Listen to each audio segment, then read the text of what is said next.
ইরানের বিরুদ্ধে যুক্তরাষ্ট্র ইসরায়েলের সংঘাতে সরাসরি কোনো পক্ষ নেয়নি চীন, বরং শুরু থেকেই কূটনীতির মধ্য দিয়ে সমাধানের আহ্বান জানিয়ে আসছে বেইজিং। সম্প্রতি চীনের প্রেসিডেন্ট শি জিনপিং সৌদি যুবরাজ মোহাম্মদ বিন সালমানের সঙ্গে ফোনালাপে হরমুজ প্রণালী খুলে দেওয়ার আহ্বান জানান। চীনা প্রেসিডেন্টের এই উদ্যোগ সরাসরি বার্তা দেয় সংঘাত নয়, বরং রাজনৈতিক ও কূটনৈতিক সমাধানই বেইজিংয়ের অগ্রাধিকার। বিশ্লেষকদের মতে এই অবস্থান চীনের দীর্ঘদিনের নন ইন্টারফিয়ারেন্স নীতিরই প্রতিফলন, যেখানে সরাসরি হস্তক্ষেপ এড়িয়ে প্রভাব বিস্তারে জোর দেওয়া হয়।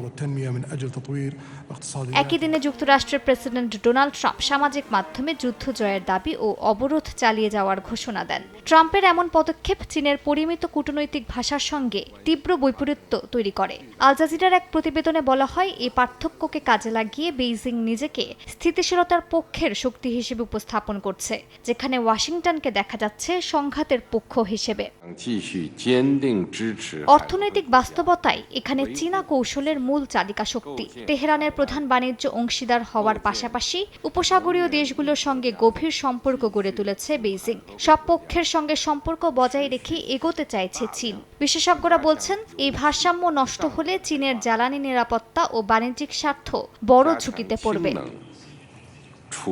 যদিও কূটনৈতিকভাবে সক্রিয় বেইজিং একাধিক ফোনালাপ ও বৈঠকের মাধ্যমে সমাধানের চেষ্টা চালিয়েছে, তবুও প্রকাশ্যে মধ্যস্থতাকারীর ভূমিকাকে কম গুরুত্ব দিচ্ছে চীন। বিশ্লেষকদের মতে, বড় ধরনের শান্তি চুক্তিতে সরাসরি জড়িয়ে পড়লে জটিলতায় পড়ার ঝুঁকি রয়েছে। তাই পর্দার আড়ালে থেকে প্রভাব বজায় রাখার কৌশলই বেছে নিয়েছে বেইজিং।